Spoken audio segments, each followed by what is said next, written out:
10.6 measuring the length of a curve line. अब हम देखेंगे कि अगर हमको एक कर्व लाइन है, कर्व लाइन क्या होती है, एक ऐसे ऐसे लाइन रहती है, ठीक है। अगर इसकी लेंथ हमको मेजर करना है तो हम कैसे मेजर करेंगे, ठीक है। We can not measure the length of a curve line directly by using a metre scale. देखो ये जो एक कर्व लाइन होती है ना, वो नॉर्मली ऐसे ऐसे होती है, तो हम एक मीटर स्केल क्या होता है, हम मीटर स्केल से स्ट्रेट लाइन में मेजर करते हैं, ठीक है। तो कर्व लाइन हम इससे मेजर नहीं कर सकते, किसका यूज करके, मीटर स्केल से। We can use a thread to measure the length of a curve line, but हम एक थ्रेड का यूज कर सकते हैं कर्व लाइन की लेंथ को मेजर करने में।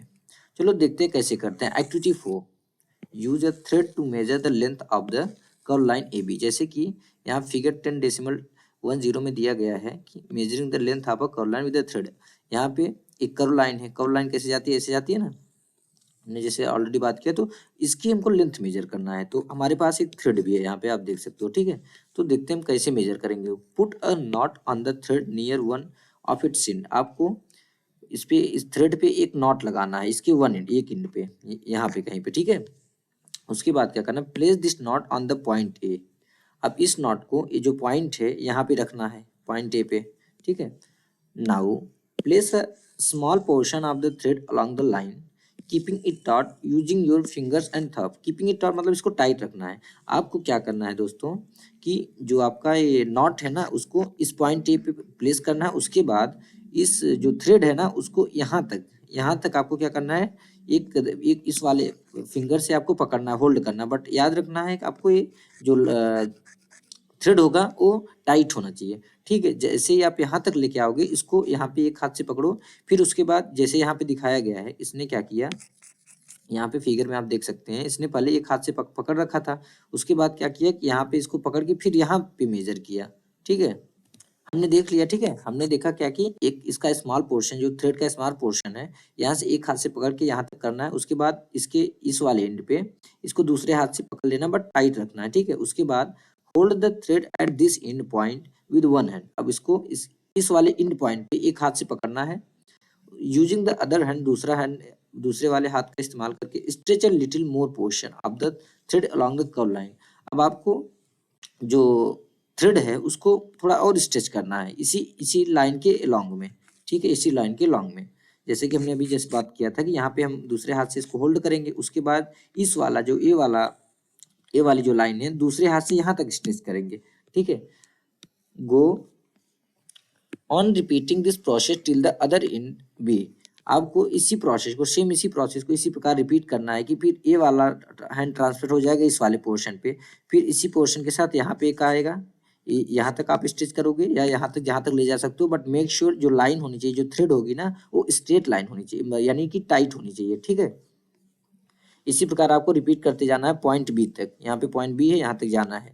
उसके बाद क्या करना है, अब the line is make a mark on the thread where it touch the end B. जहाँ पे ए जो थ्रेड होगा पॉइंट बी को टच करेगा ना, वहां पे आपको एक मार्क करना है इस पे, ठीक है। Now stretch the thread along a metre scale. अब इसी थ्रेड को आपको क्या करना है, एक मीटर, जो मीटर स्केल होता है उसी के अलॉन्ग स्ट्रेच करना है। यानी आपने ऐसे ऐसे मेजर किया था, अब इसको स्ट्रेच करना, जो थ्रेड है आपको, आपका यहाँ पे आकर आपका मीटर स्केल रहेगा, ठीक है। इसी के अलॉन्ग में आपको इसको स्ट्रेच करना है। Major the length between the not in the beginning and the final mark on the thread. अब आपको जो लेंथ होगी उसको मेजर करना है, जो नॉट आपने स्टार्टिंग में मारा था ए के पास, और उसके बाद जो आपने पॉइंट मार्क किया बी के पास, उसके बीच की लेंथ को मेजर करना है। This give the length of the curve line A B. आपको यह कर्व लाइन ए बी का क्या देता है, लेंथ देता है। We see that we need a lot of care to ensure that we are measuring distances and length correctly। तो हमने क्या देखा, हमने देखा कि कोई भी लेंथ या डिस्टेंस अगर हम मेजर कर रहे हैं, करेक्टली मेजर करना है हमें, तो हमको इंश्योर करना पड़ेगा कि हमको एक लॉट ऑफ केयर की जरूरत पड़ती है, ठीक है। यानी कि कोई भी डिस्टेंस या लेंथ करेक्टली मेजर करने के लिए हमको बहुत ज़्यादा ध्यान देने की जरूरत पड़ती है। And we need some standard units and devices with which we measure these distances and can convey our result to others। और हमने ये भी देखा कि हमको कुछ स्टैंडर्ड यूनिट्स और कुछ डिवाइसेस की जरूरत होती है जिससे कि हमें डिस्टेंसेस मेजर करते हैं, and can convey our result to others, और इस रिजल्ट को अदर से हम कन्वे कर सकते हैं। 10.7 मूविंग थिंग्स अराउंड अस। अब हम देखेंगे मूविंग थिंग, जो भी मूविंग थिंग्स हैं हमारे अराउंड में, किस टाइप की मोशन करती हैं या मूव कैसे मूव करती हैं, किस टाइप की मूव मूव करती हैं। ठीक है, activity 5, think of some object you have seen recently. अब कुछ ऑब्जेक्ट के बारे में सोचो जो कि आपने रिसेंटली जस्ट थोड़ा सा पहले भी देखा है। List them in table 10.4। Table 10.4 दिया गया, इसमें आपको लिस्ट करना है। जैसे टेबल 10.4 में ऑब्जेक्ट एट रेस्ट, ऐसा ऑब्जेक्ट जो रेस्ट पे था, मतलब कोई मूवमेंट नहीं हो रहा था। दूसरा ऑब्जेक्ट जो मोशन में था, जिसमें कि मूवमेंट हो रहा था। These may include a school bag, a mosquito, a table, people sitting on chairs, or people moving about. इनमें क्या क्या हो सकता है? स्कूल बैग हो सकता है, एक मॉस्किटो हो सकता है, टेबल हो सकता है, पीपल सिटिंग ऑन चेयर यानी जो लोग चेयर पे बैठे हुए हैं, और यानी कि चेयर पे कुछ लोग तो बैठे होते हैं, कुछ लोग मूव करते हैं, उसी चेयर पे ऐसे ऐसे घूमते रहते हैं। ठीक है, जरा सा भी उनके एक तो होते हैं जिनकी बॉडी में जरा सा भी मूवमेंट नहीं हो रहा है, जो बैठे हैं एकदम शांति से। तो कुछ होते हैं थोड़ा मूव होती रहती है, तो आपको सब इंक्लूड हो सकता है इसमें। द लिस्ट में ऑल्सो हैव, इस लिस्ट में और क्या हो सकता है?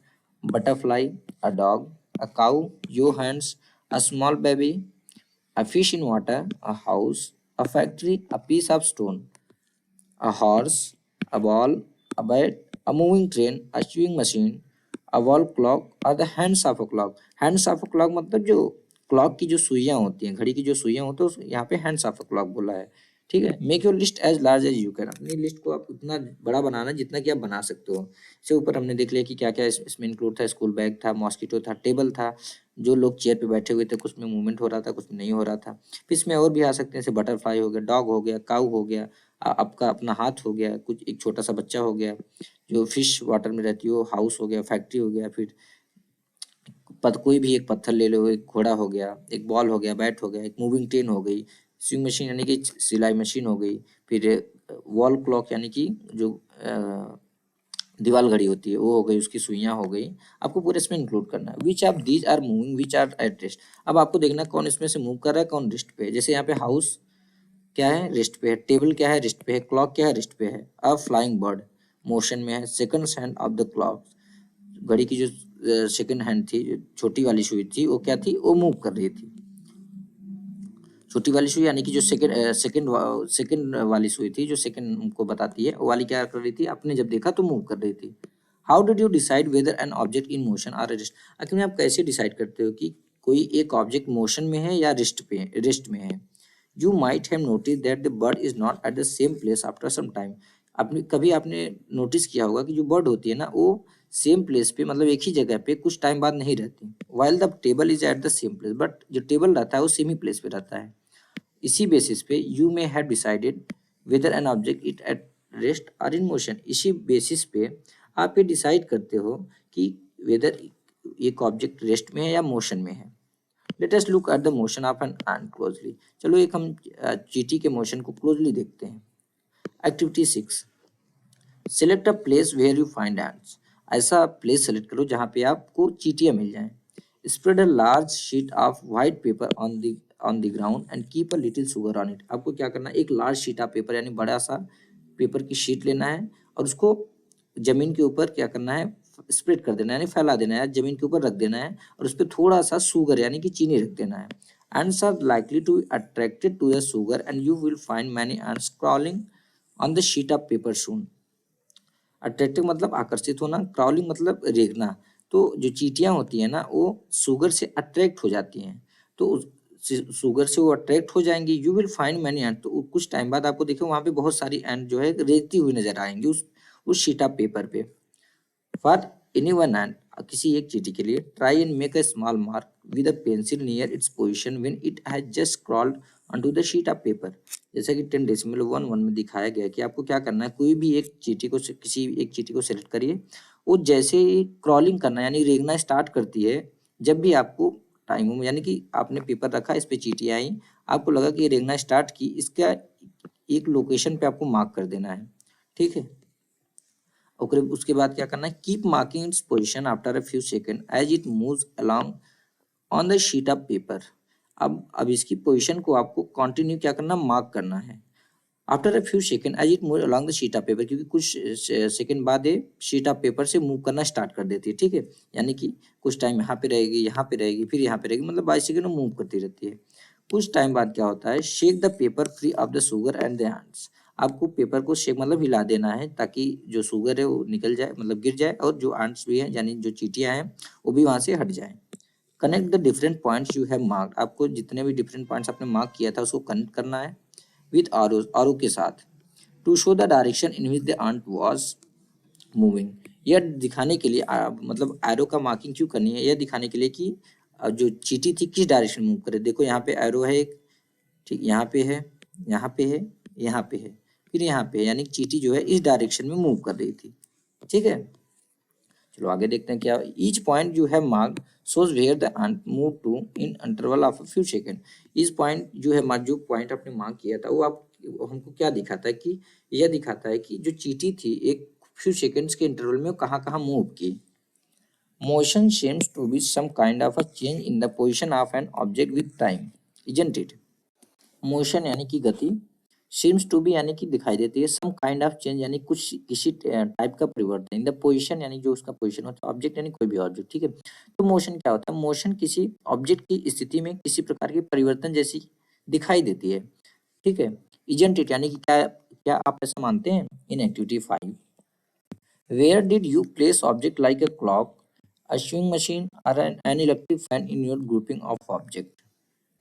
जो एक्टिविटी 5 आपने किया था उसमें आपने इन सारे ऑब्जेक्ट्स को किस ग्रुप में रखा था, जैसे कि एक क्लॉक हो गई, एक सिलाई मशीन हो गई और एक इलेक्ट्रिक फैन हो गया। किस ग्रुप में आपने रखा था, जैसे यहाँ पे हमने किया था एक रखा था ऑब्जेक्ट इन मोशन, एक रखा था ऑब्जेक्ट एट रेस्ट। आपने इन दोनों में से किन ग्रुप में इनको रखा था, इसको क्लॉक को, एक सिलाई मशीन को और एक इलेक्ट्रिक फैन को। और these object moving from one place to other, क्या ये जो ऑब्जेक्ट हैं, एक सिलाई मशीन, क्लॉक और इलेक्ट्रिक फैन, क्या एक जगह से दूसरी जगह मूव कर रहे हैं? नहीं। Do you notice movement in any of their parts, क्या आपने इनके किसी भी पार्ट में मूवमेंट नोटिस किया? The blades of the fan और the hands of a clock, how are they moving. जो फैन के ब्लेड्स हैं यानी कि पंखे के जो ब्लेड्स होते हैं वो, और उसके बाद जो क्लॉक होती है उनकी जो सुइयां हैं वो किस प्रकार की मोशन कर रही हैं। Is there movement similar to that of an R train, क्या जो इनका मोशन है, इनका जो मूवमेंट है वो किसी चींटी या ट्रेन के मूवमेंट के समान है। Let us now look at some types of motion to help us understand these differences। चलो हम कुछ टाइप ऑफ मोशन देखते हैं ताकि इनके बीच जो डिफरेंस होता है उसको हम समझ सकें। 10 टाइप्स ऑफ मोशन, यानी कितने टाइप के मोशन होते हैं। You may have observe the motion of a vehicle on a straight road, march past of soldiers in a parade और the falling of a stone. जैसे 10.12 में दिखाया गया, आपने देखा होगा। यू मे हैव ऑब्जर्व, आपने देखा होगा। मोशन ऑफ ए व्हीकल, एक स्ट्रेट रोड पे जो मोशन करती है कोई भी गाड़ी स्ट्रेट मोशन करती है, ठीक है। और सोल्जर्स के मार्च पास्ट, जो सोल्जर मार्च पास्ट करते हैं वो आपने देखा होगा। या किसी एक फॉलिंग ऑफ स्टोन, किसी कोई एक पत्थर गिरते हुए आपने देखा होगा। What kind of motion is this, आखिर में एक किस टाइप का मोशन है। ये स्ट्रेट लाइन में जा रहे हैं, भी स्ट्रेट लाइन में जा रहा है, जो पत्थर भी गिरता है स्ट्रेट लाइन से गिरता है। Sprinters in 100 metre race also move along a straight track. Sprinters यानी जो रेस में दौड़ते हैं, यानी धावक जिसको बोलते हैं। जो स्प्रिंटर्स होते हैं वो 100 मीटर की रेस में जो मूव करते हैं वो भी अलॉन्ग ए स्ट्रेट ट्रैक करते हैं, यानी एक सीधी ट्रैक के अलॉन्ग करते हैं। Can you think of more such examples from your surrounding, क्या अपने सराउंडिंग से आप इसी प्रकार के बहुत और सारे एग्जाम्पल्स सोच सकते हो। In all these examples we see, हमने क्या देखा कि object move along straight line. इन सारे एग्जाम्पल्स में जो ऑब्जेक्ट हैं एक स्ट्रेट लाइन के अलॉन्ग में मूव कर रहे हैं, यानी व्हीकल्स स्ट्रेट लाइन में जा रहे हैं, ये मार्च पास कर रहे हैं स्ट्रेट लाइन में, जो पत्थर गिर रहा है वो भी स्ट्रेट लाइन में। और यहाँ तक कि जो हमने देखा कि ये जो धावक होता है वो भी एक स्ट्रेट लाइन में दौड़ता है। This type of motion is rectilinear motion. इस टाइप की मोशन को हम क्या बोलते हैं, किस टाइप के मोशन को, जो एक स्ट्रेट लाइन के अलॉन्ग होता है उसको हम बोलते हैं रेक्टिलिनियर मोशन। ठीक है। एक्टिविटी 7, टेक अ स्टोन, आपको एक स्टोन लेना है, tie a thread to it, उसी स्टोन में एक थ्रेड बांधना है आपको, थ्रेड, ठीक है, टाई करना है। And wheel it with your hand, wheel मतलब घुमाना, आपको अपने हाथ में इसको राउंड राउंड घुमाना है। Observe the motion of the stone, अब इस स्टोन के मोशन को ऑब्जर्व को देखना है आपको। We see that the stone moves along a circular path, हमने क्या देखा, जो स्टोन है वो एक सर्कुलर पाथ के अलोंग में मूव कर रहा है। यानी कि आपने सपोज एक कोई भी एक स्टोन ऐसे ऐसे लिया, ठीक है, यहाँ पे आपने टाई कर दिया एक थ्रेड, थ्रेड यहाँ तक गया, यहाँ तक जाता है, ठीक है। अब इसको आप राउंड राउंड जब घुमा रहे हैं एक सर्कुलर पाथ में ऐसे ऐसे मूव करेगा, करेगा कि नहीं करेगा, इसी पाथ में मूव करेगा। तो हमने क्या ऑब्जर्व किया कि एक सर्कुलर पाथ के अलॉन्ग में स्टोन मूव कर रहा है। In this motion the distance of the stone from your hand remains the same. But इस मोशन में दोस्तों क्या हो रहा है कि जैसे यहाँ से मैं इसको मूव कर रहा हूँ, हमारे हाथ में है ये, ठीक है। इसमें हम देखा कि पत्थर जो है मूव तो कर रहा है बट जो डिस्टेंस है यहाँ से लेके स्टोन की वो कांस्टेंट है, यानी कि सेम है, वो चेंज नहीं हो रहा, कांस्टेंट नहीं यानी कि रिमेन द सेम यानी कि सेम है। This type of motion is called circular motion. ऐसे टाइप के मोशन को हम क्या बोलते हैं, सर्कुलर मोशन। अब जैसे यहाँ पे आप देख सकते हो, यहाँ पे जैसे नॉर्मली क्या होता है तो पहले के टाइम में पानी ऐसे यहाँ से ये क्या ऐसे सर्कुलर मोशन कर रहा है, यहाँ से सर्कुलर मोशन, ठीक है। और यहाँ से जो यहाँ पे जो बैल कोई भी एनिमल जैसे बैल मान लो यहाँ पे रहते हैं तो वो भी क्या करते हैं, सर्कुलर मोशन करते हैं, ठीक है। The motion of a point mark on the blade of an electric fan or the hands a clock are example of circular motion। जैसे कि जब कोई भी आप पॉइंट मार्क रहता है यहाँ पे, जैसे आपने कोई भी एक पॉइंट यहाँ पे मार्क करो, ठीक है।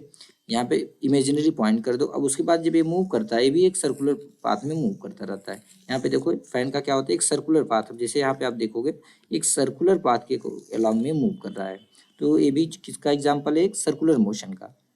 जो घड़ी की सुइयां जो मूव करती हैं वो भी एक सर्कुलर मोशन में मूव करती हैं। द इलेक्ट्रिक फैन और the clock by themselves are not moving from one place to another. जैसे हमने देखा जो इलेक्ट्रिक फैन है और इवन जो क्लॉक है वो खुद जो है एक जगह से दूसरी जगह मूव नहीं कर रहे हैं, but the blades of the fan rotate and so do the hands of a clock. जिस प्रकार से हमने देखा कि जो फैन जो ब्लेड्स हैं, फैन के जो ब्लेड हैं वो रोटेट कर रहे हैं, उसी प्रकार जो हैंड्स ऑफ अ क्लॉक जो घड़ी की सुइयां हैं, हैंड्स ऑफ क्लॉक यानी ये जो सुई है ये भी जो है कि रोटेट करती है। अब यहाँ पे जैसे ये ब्लेड है ये भी रोटेट करता है, बट ओवरऑल ये जो फैन है ये नहीं मूव कर रहा है। ओवरऑल जो वॉच ये भी वो क्लॉक है ये भी नहीं मूव कर रही है। If we mark a point anywhere on the blades of a fan or on the hands of a clock, the distance of this point from the center of the fan or the clock will remain the same as they rotate। होता क्या है कि जैसे अगर हम मान लो कोई भी एक पॉइंट लेते हैं, ठीक है। सपोज यहाँ से यहाँ पे हम समझेंगे कि अगर हम कोई भी पॉइंट मार्क कर दे कहाँ पे, ब्लेड्स ऑफ अ फैन यानी जो फैन की ब्लेड है उस पे या घड़ी की सुइयां उस पे, और हम देखते हैं कि जब फैन या जो क्लॉक है ये रोटेट, जो इनकी सुइयां हैं जो जब रोटेट करती है ना, जो डिस्टेंस है इस पॉइंट से और सेंटर तक वो हमेशा सेम रहती है। यानी इस यहाँ पे कहने का मतलब है कि सपोज आपने कोई भी एक पॉइंट यहाँ पे मार्क कर दिया, अभी अभी ये पंखा फैन जो है अभी चल नहीं रहा, अभी ये जो टेबल फैन है ये चल नहीं रहा है, अभी स्टॉप्ड है यानी कि बंद हुआ है, ठीक है। अब जैसे यहाँ से स्विच ऑन करोगे ये फैन क्या करेगा, ये जो ब्लेड होगा रोटेट करने लगेगा।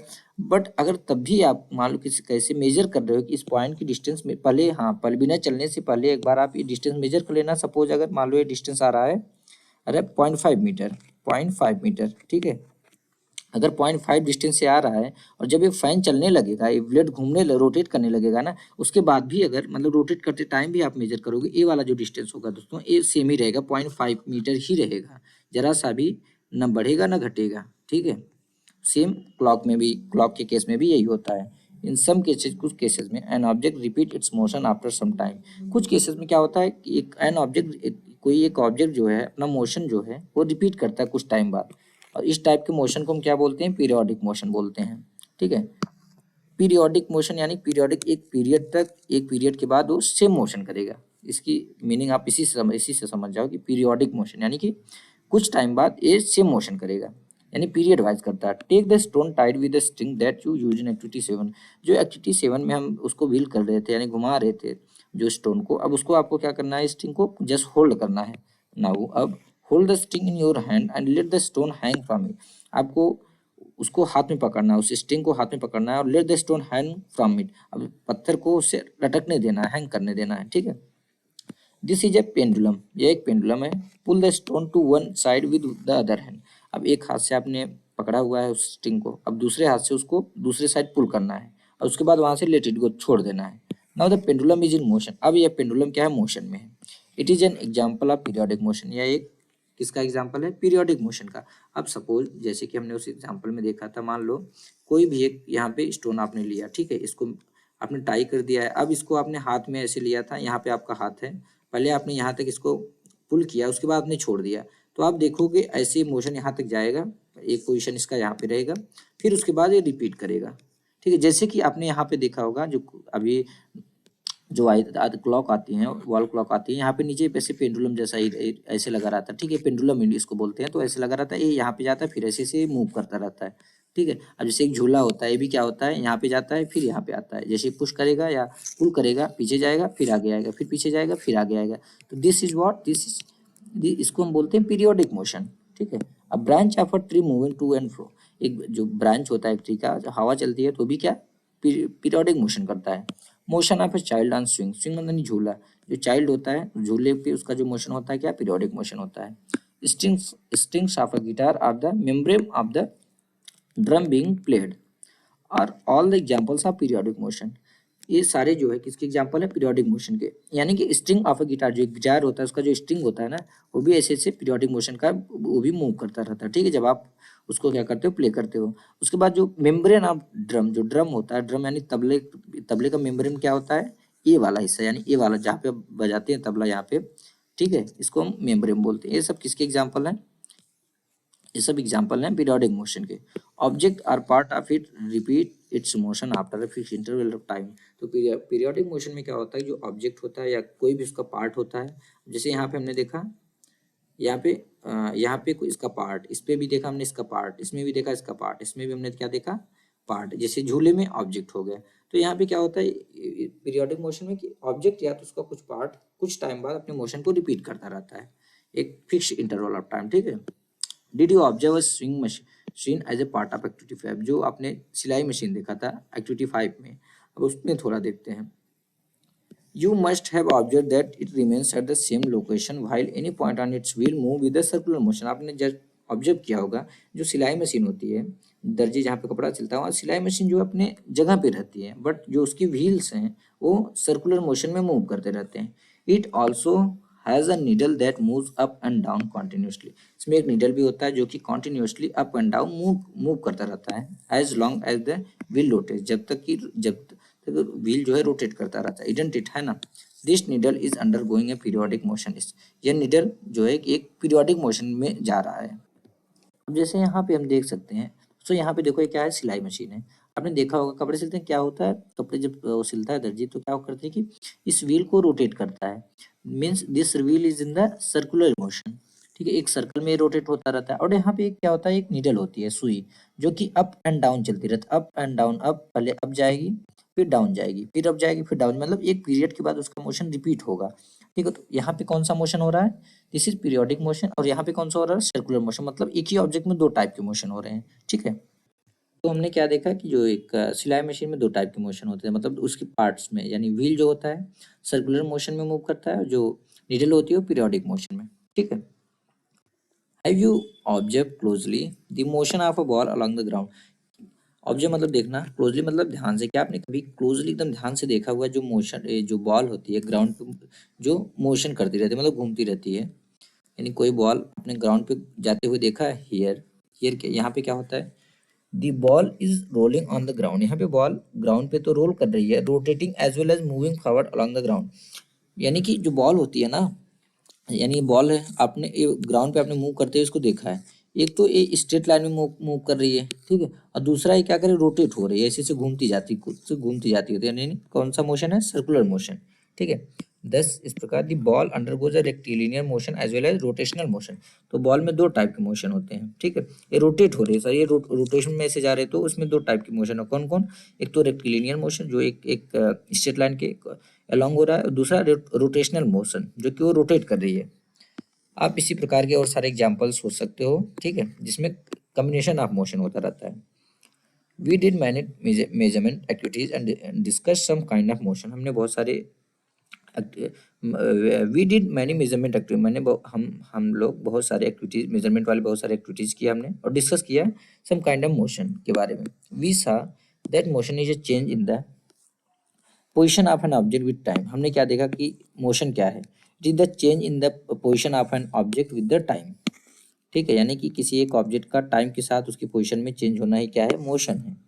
The change in this position can be determined through distance measurement. The change in this position can be, इसके जो चेंज है इसकी पोजीशन में तो कैसे डिटरमिन किया जा सकता है, मतलब कैसे पता लगाया जा सकता है? Through the distance measurement, distance का मेजर करके। This allows us to know how fast और स्लो मोशन इज। इसी से हम पता लगा पाते हैं कि कोई भी एक मोशन कितना फास्ट है और कितना स्लो है। The movement of a snail on the ground, snail यानी कि जो स्नेल होता है, घोंघा जो होता है, उसका मूवमेंट ग्राउंड पे। A butterfly flitting from flower to flower, flitting मतलब उड़ना, ठीक है, जो फ्लावर टू फ्लावर जाती है उसको यहाँ फ्लिटिंग बोला गया था। तो बटरफ्लाई जब फ्लिटिंग करती है, फ्लावर से फ्लावर उड़ती है। अ रिवर फ्लोइंग, एक बहती हुई नदी। एन एरोप्लेन फ्लाइंग, एक उड़ता हुआ जहाज। Moon going around the earth, moon भी जो है कि अर्थ के अराउंड में मूव करता रहता है। And blood flowing inside our bodies, so that there is motion everywhere around us, जो ब्लड होता है हमारी बॉडी में वो मूव करता रहता है। इस प्रकार से हर जगह पे मोशन ही मोशन है, ठीक है, मतलब हर जगह पे मोशन है। समरी देख लेते हैं। Summary, different modes of transport are used to go from one place to another. Different modes of transport क्यों यूज किया जाता है? किसी एक जगह से दूसरी जगह जाने के लिए। एंशियंट टाइम में people use length of a foot, the width of a finger, the distance of a step as units of measurement.